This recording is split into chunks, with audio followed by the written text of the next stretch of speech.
RS brothers లో ఆషాఢం KG sale మళ్ళీ మొదలైంది. మరెన్నో క్రేజీ ఆఫర్స్ ఖైదీ చేయండి ఆర్ఎస్ బ్రదర్స్. కపిల్ సిబ్బల్, ఈ ముందున్న దుష్యంత్ దావే లాంటి వృందా గ్రోవర్, సల్మాన్ ఖుర్షీద్ వీళ్ళందరూ వచ్చి నిలబడంగానే ఇందిరా జయసింగ్ ఇమ్మీడియట్గా హియరింగ్ వచ్చేస్తుంది. నాకు కూడా 2018లో ఒక థ్రెట్ కేసులో కేరళ నుంచి, నేను అప్పుడు కేరళలో ఉన్నాను, ఒక వెకేషన్కి వెళ్ళిన టైంలో నా మీద చంపేస్తారని చెప్పి కమ్యూనిస్ట్ వాళ్ళకి ఒక థ్రెట్ ఇచ్చారు, ఒఫీషియల్ థ్రెట్. జిహాదీలు కమ్యూనిస్ట్ ఇద్దరు కలిసి నన్ను చంపేస్తారని చెప్పి 2018 August. I went to supreme court. అప్పుడు కేరళలో ఓనం టైంలో, ఆ టైంలో. So I went to supreme court and sir high court holiday ఉంది, నాకు ప్రొటెక్షన్ కావాలంటే నాకు 3 రోజుల హియరింగ్ ఇచ్చారండి. I was surprised. Justice Mishra was the chief justice then. నా కేసు తర్వాత ఆయన వినలేదు, ఆయన కాన్స్టిట్యూషన్ బెంచ్లో ఉందని చెప్పి justice Parashar and justice U U Lalit, later on Lalit ji became the chief justice later. వీళ్ళిద్దరు నా కేసు వినేసి ఇమీడియట్గా ప్రొటెక్షన్ ఇచ్చారు నాకు. నేను తీసుకోలేదు అనుకోండి, పోలీసు వాళ్ళు తీసుకొని నేను తిరగాలి, నేను చేయట్లేదు. కానీ ఒక నార్మల్ సిటిజన్కి మీకు ఒక హియరింగ్ కావాలంటే ఇంపాసిబుల్.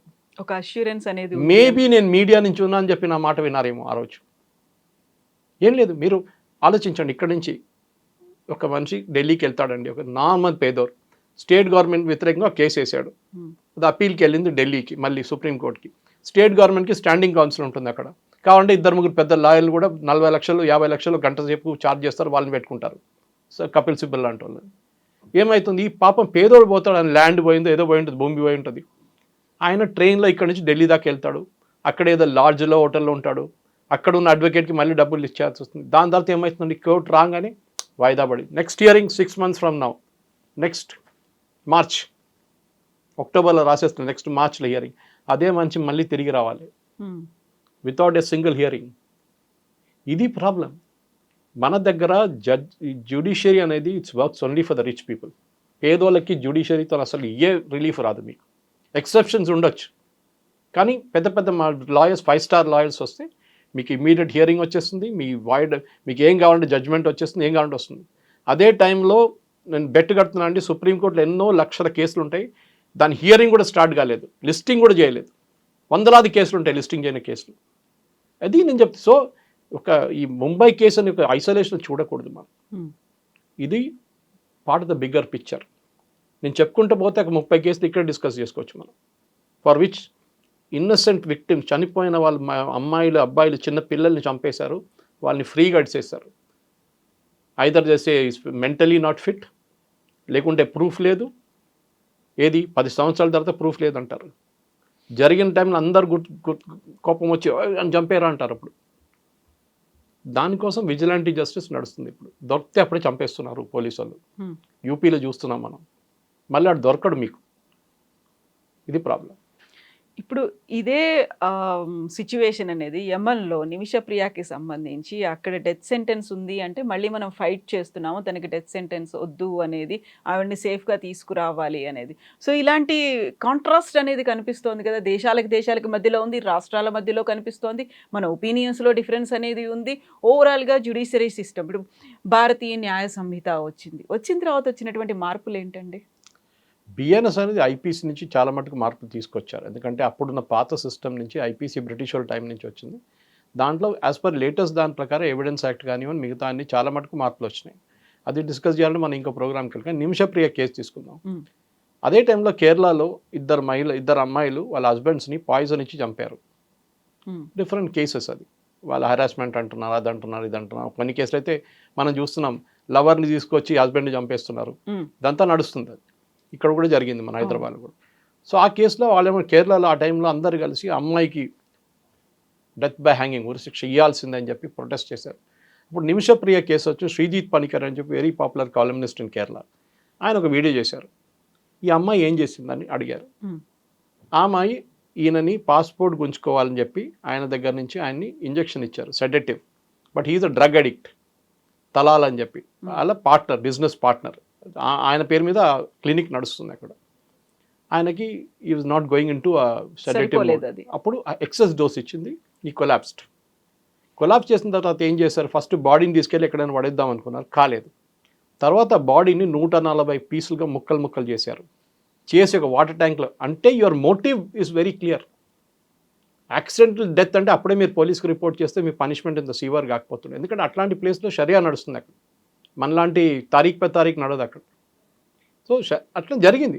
సో నిమిషప్రియ కేసులో అక్కడ జరిగింది, యమన్లో జరిగింది, ఆమెను తీసుకురావాలి, బ్లడ్ మనీ ఇస్తాం, అది ఇస్తాం అని చెప్తే correct, you have a point there. But అదే కేసు ఇండియాలో జరిగింది అనుకోండి, లేకుంటే ఒక ఇండియన్తో జరిగింది అనుకోండి, ఒక యమని ఇండియన్ చెప్పినప్పుడు మీరేమంటారు అప్పుడు? వద్దు వద్దు వద్దు అని చంపాలని, డెఫినెట్ డెత్ బై హ్యాంగింగ్ ఉండాలని చెప్పేసి అప్పుడు మార్చిస్తారు. సరే, పబ్లిక్ సింపతి అని ఉండాలి, హ్యూమన్ లైఫ్కి ఒక వాల్యూ ఉంటుంది, కరెక్టే. కానీ చేసిన దానికి కూడా అందరికీ it's equal footing. So Nimishapriya కేసుని పక్కన పెడితే మన దగ్గర ఉన్న కేసుల గురించి తీద్దాం. ఒక వైట్ పేపర్ పబ్లిష్ చేయాలి.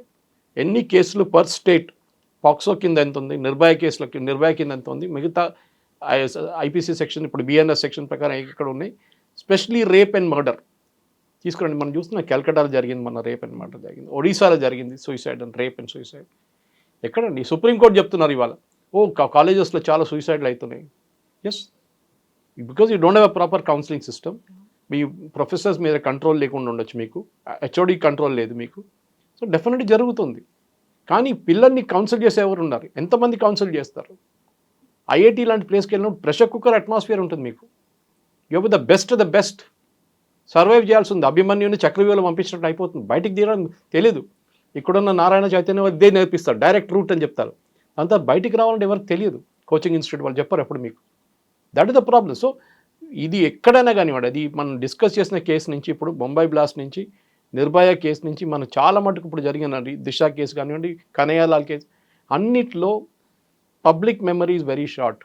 వారం 10 రోజులు, నెల 6 నెలల తర్వాత మర్చిపోతారు. మళ్ళీ ఫ్యామిలీకి ఒకటే ఉంటుంది, ఎవరు పోయారు ఆ ఫ్యామిలీకి ఒకటే ఇంపాక్ట్ ఉంటుంది, మిగతా ఎవరికి ఉండదు. దాని నడిమిట్లో పోలీసులు చిక్కపోతారు. వాళ్ళకి ఇక్కడ ప్రెషర్ ఉంటుంది, అక్కడ ప్రెషర్ ఉంటుంది.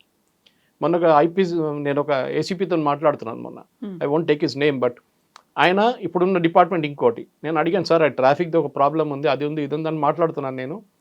సురేష్ గారు, నాకు ఒక కోర్టుకి వెళ్ళాలండి, నేను లా అండ్ ఆర్డర్లో ఉన్నప్పుడు ఒక death by gain murder case ఉంది ఒకటి, దాని ఎవిడెన్స్ ఇవ్వడానికి వెళ్ళాలని. ఆలోచించండి, ఇది ప్రాబ్లం. డిపార్ట్మెంట్ మారినా కానీ he has to go to the court again. So మన judicial system has gone to rats totally. Technology ఉంది, టెక్నాలజీ ఎక్కువ వాడుకోరు. కోవిడ్ టైంలో వాడుకున్నారు చాలా మటుకు. ఇది మెయిన్. అండ్ కన్విక్షన్, మీ కన్విక్షన్ రేట్ ఏంటి? మీరు ఈడీ మీద తిడతారు, ఈడీని తిట్టారు నిన్న, అది చేయకూడదు, ఇది చేయకూడదు. మీరేం చేస్తున్నారు? As a judges you have failed. Chief justice Gavai ఉండొచ్చు, దానికన్నా ముందు ఉన్న జడ్జెస్ ఉండొచ్చు, ఎవరైనా ఉండొచ్చు, జస్టిస్ ఖన్నా ఉండొచ్చు, దానికన్నా ముందు జస్టిస్ చంద్రచూడ్, ఎవ్రీబడి ఫెయిల్ అయ్యారండి. మీకు మీ శాలరీ, మీ pension should be link to the number of cases you dispose of. మీరు డిస్పోజ్ చేయకుండా మీరు రిటైర్ అయితే మీ పెన్షన్ని పక్కన పెట్టాలి, మీకు పెన్షన్ ఇవ్వకూడదు. Because you are failed in your duty. మీ డ్యూటీ ఏంటి? To deliver justice quickly. మీరు చెప్పిన starting of the debate use that sentence, justice delayed is justice denied అని. That is the basic problem with Indian judicial system. And justice delayed is justice denied and justice has failed in India. మన దగ్గర బోల్డ్ అని కోర్టులు ఉన్నాయి, human రైట్స్కి సంబంధించి ఉంది, లోకాయుక్త ఉంది, trial court ఉంది, స్పెషల్ కోర్టులు ఉన్నాయి, ఎస్సీ ఎస్టీ అట్రాసిటీ ఉంది, పబ్లిక్ రిప్రజెంటేటివ్స్కి ఒక కోర్టు ఉంది. ఇన్ని రకాల కోర్టులు ఉన్నప్పటికీ మీరు చెప్పినట్టుగా అన్ని లక్షల సంఖ్యలో ఎందుకని కేసులు పెండింగ్లో ఉన్నాయి, ఎందుకని హియరింగ్కి రావట్లేదు, ఎందుకని ఒక జడ్జిమెంట్ పాస్ కావట్లేదు? వీటన్నిటిని క్లియర్ చేయాలనే ఒక సదుద్దేశమో లేకుంటే అలాంటి ఒక ఎలాబరేట్ మెకానిజమో లేదంటారా మన దగ్గర? నిన్న ఒక కేసు జరిగిందండి సుప్రీంకోర్టులో, ఈడీ కేసు ఒకటి, ఇంకోటి కలకట్టాలో ఒక పిఐఎల్ వేశారు మమతా బెనర్జీ వ్యతిరేకంగా, మూడోదేమో తేజస్వి సూర్య అండ్ కర్ణాటక స్టేట్. 3 కేసులు సుప్రీంకోర్టు ముందు వచ్చిన. సుప్రీంకోర్టు ఏమన్నారంటే, మా దగ్గర పాలిటిక్స్ తీసుకురాకండి, మీరు బయట సార్ట్అవుట్ చేసుకోండి, అంటే మీరు రోడ్డు మీద కొట్టుకోండి, మీరు రావండి, మా దగ్గర రాకండి. ఓకే ఫైన్, మళ్ళీ కోర్టులో ఎందుకండి? మళ్ళీ అందరు అట్లనే చేసుకుంటారు, నువ్వు నన్ను కొట్టావు, నేను నిన్ను కొడతాను, కోర్టు మళ్ళీ అక్కర్లేదు కదా. Are you should tell, okay fine, this hearing 5 minutesలో ఫినిష్. యుఎస్ సుప్రీంకోర్టు చూడండి, అందరు నామినేటెడ్ పొలిటికల్, బుష్ టైం నుంచి నామినేట్ చేసిన వాళ్ళు ఉన్నారు, క్లింటన్ టైము, దాని తర్వాత మన ట్రంప్ వచ్చిన తర్వాత మళ్ళీ బైడెన్ తర్వాత ట్రంప్, అందరు judges been appointed by somebody or the other. కానీ వాళ్ళు ఒక కేసు వాళ్ళ దగ్గర వస్తే విత్ ఇన్ 3 days 4 days వాళ్ళు దాన్ని డిస్పోజ్ చేసిస్తారు. ఇన్ని maximum you can argue only for so much time. మన దగ్గర పాత సినిమా డైలాగ్ లాగా తారీఖు పై తారీఖులో ఎంత పోస్ట్పోన్ అయితే అంత మంచిది అని చెప్పి కొంత లాయర్లు అనుకుంటారు, అందరు కాదు, సమ్ లాయర్స్. ఎందుకంటే వాళ్ళ క్లయింట్స్ మళ్ళీ ఫీజు దొరుకుతుందని అది ఉంటుంది. కానీ some people are brilliant, I know that personally, నాకు తెలుసు చాలామంది లాయర్స్. డెడికేటెడ్ కదా కాజ్. కానీ ఇప్పుడు సుప్రీంకోర్టు అంటున్నారు, హైకోర్టు అంటున్నారు, పోలీసు వాళ్ళు అంటున్నారు మీరెందుకు ల్యాండ్ డిస్ప్యూట్స్లో వెళ్తున్నారు, మీరెందుకు పర్సనల్ మ్యాటర్స్లో ఇంటర్ఫియర్ అవుతున్నారు. మళ్ళీ మీరెందుకంటే సుప్రీంకోర్టులో ఇవాళ ఒక డివోర్స్ కేసు వచ్చిందండి. ఆమెమో BMW అడిగిందంట అలిమినీకి ₹1,00,00,000 కావాలని చెప్పిందంట నెలకి, ఎందుకంటే that husband is a rich fellow. సుప్రీంకోర్టులో నడుస్తుందండి డివోర్స్ కేసులు. ఎన్నో ఇంపార్టెంట్ కేసు పడున్నప్పుడు ఇదంతా పక్కన పెట్టి ఫ్యామిలీ కోర్టు పంపించకుండా ఇది ఇక్కడ నడిపిస్తున్నారు. This is the problem. ఒక మిస్ప్లేస్ ప్రయారిటీస్ అంటాం మనం. ఎనుక వెళ్ళిపోయిన తోకను పట్టుకొని ఊతున్నారు ఇక్కడ మన దగ్గర. మళ్ళీ సడన్ గా లంచ్ మోషన్ పిటిషన్లు అనేవి వస్తాయి, అప్పటికప్పుడు వచ్చేస్తూ ఉంటాయి. అది ఉన్నారు కదా, మీకు 5 స్టార్ లాయర్ ఉంటే జడ్జెస్ అప్పుడే హియరింగ్ ఇస్తారు మీకు. అదే టైంలో ఒక పేదోడు వచ్చింది అనుకోండి, వాడికి ఏదో చిన్న ఒక లాయర్ని తీసుకొస్తాడు డిస్ట్రిక్ట్ నుంచో, ఈవెన్ హైకోర్టులో కూడా హైదరాబాద్ కూడా ఎప్పుడో ఒకసారి అపియర్ అవుతాడు, వాడిని తీసుకొస్తే పక్కన పడేస్తారు. హే నడు, ఇది ఇంపార్టెంట్, కపిల్ సిబ్బల్ వచ్చిండు, ఆయన ఇంపార్టెంట్ మాకు. ఇది ప్రాబ్లం. సో వీళ్ళు 40 లక్షలు 30 లక్షలు ఛార్జ్ చేస్తారు పర్ హియరింగ్ కపిల్ సిబ్బల్ అంటారు. ఎందుకంటే వాళ్ళకి ఆ ఇన్ఫ్లుయెన్స్ ఉంది వాళ్ళ జడ్జెస్ మీద. నేను చెప్తున్నాను, I making open accusation. Listing నుంచి అన్నింటిలో వాళ్ళకు చెప్పండి, లేకుంటే how are they getting immediate hearings. దాంట్లో ఎంత ఇంపార్టెంట్ ఏముంది. మన ఉదయపూర్ ఫైల్ సినిమా వచ్చిందండి రిలీజ్ గురించి. ఏం చెప్పారు, first they told the state central government you decide, మీరు డిసైడ్ చేయండి, కమిటీని పెట్టి డిసైడ్ చేయండి ఏమైంది. కమిటీ మీట్ చేసి సినిమా చూసారండి. చూసిన తర్వాత మూడో 4 చేంజెస్ చెప్పారు. వీళ్ళు ప్రొడ్యూసర్స్ చేస్తా అని చెప్పారు. సుప్రీంకోర్టు ఏం చేశారు, స్టే చేశారు. మళ్ళీ మీరు చెప్పిన దానే మీరు వ్యతిరేకిస్తున్నారు. మళ్ళీ అదే టైంలో సినిమా చూడడానికి ఎవరికి పంపించారు, సినిమా జడ్జెస్ చూసుకొని చూడాలి కదా, వాళ్ళ మీద ముందు వచ్చిన కేసు కదా. కపిల్ సిబ్బల్కి చూపించారు కేసు. ద పెటిషనర్ ఆయన అడ్వకేట్ చూపించి ఆయన అంటారు, ఆ సినిమా చూస్తే నాకు ఏడుపు వచ్చేస్తుంది, ఏంటి ముస్లిమ్స్ మీద ఎంత జరుగుతున్నారో అది ఇది ఆరోపణలు చేస్తున్నారు. జడ్జెస్ చూసారా, చూడలేదు. మీరు చూడకుండా how are you delivering a judgment on a case? That is the problem. So ఒకసారి మీరు సెంట్రల్ గవర్నమెంట్ చెప్పినప్పుడు మీరే చెప్పారు కదా, if you want to watch a movie watch it, otherwise don't watch it అని మీ డైలాగ్ కొట్టింది ఇదే సుప్రీంకోర్టు. మళ్ళీ ఇప్పుడు ఏమైందండి, ఒక కేసుకి వచ్చినాడు ఒకటి, ఇంకో కేసు నుంచి ఇంకోటి. ఇదే అర్థం కావట్లేదు. ఎందుకు ఇదే సోషల్ మీడియాలో కూడా నడుస్తుంది. మీకు తెలుసు మోదీ గారిని విపరీతంగా కార్టూన్లతోని అన్నింటిలో తిడుతున్న మనుషులు చాలామంది అన్న. INC కేరళ అని చెప్పి ఒక ట్విట్టర్ హ్యాండిల్ ఉంది, అన్నిటికంటే ఘోరం. Even today I'm surprised, A state government కూడా బీజేపీ గవర్నమెంట్ కూడా వాళ్ళ మీద కేసులు వేయలేదు. మొన్న 2 కేసులు వచ్చాయి సుప్రీంకోర్టు మీద, మోదీ గారు RSS గురించి కార్టూన్ వేసా అని చెప్పేసి. ప్రెసిడెంట్ ఉందా, దానికి చెప్పాలి కదా, ఇట్లాంటి కార్టూన్స్ ఇంకొస్తే అందరు జైలు వేసేస్తారని చెప్పండి, అది చెప్పాలి సుప్రీంకోర్టు. ఇది ప్రాబ్లం. సో ఎవరికి భయం లేదండి. కోర్టు అంటే అసలు భయమే లేదు, పోలీసు వాళ్ళు ఉంటే కూడా భయం లేదు. అది ప్రాబ్లం వచ్చేసి మన దగ్గర. ఎందుకంటే మీద మంచి స్మార్ట్గా లాయర్ని ఉంటే వాడు చూసుకుంటాడు, ఏ టెన్షన్ లేదు మీకు. చూడండి హైదరాబాద్లో కూడా ఎన్నో ల్యాండ్ డిస్ప్యూట్లు, రెండు మర్డర్ కేసు జరిగినాయి మొన్న. ఇదంతా నడుస్తుంది ఎందుకంటే ఒక లా అనేది భయం లేదు. ఇప్పుడు యూఎస్ అదే మంచి యూఎస్కి వెళ్ళినప్పుడు వీల్ ఫాలో ఆల్ లాస్ స్ట్రిక్ట్గా. దుబాయ్కి వెళ్ళినప్పుడు ఇంకా స్ట్రిక్ట్గా ఉంటుంది. ఇక్కడ భారతదేశంలో సబ్కు చల్తాయి అన్నమాట. ఎందుకంటే మన judicial system has failed totally top to bottom.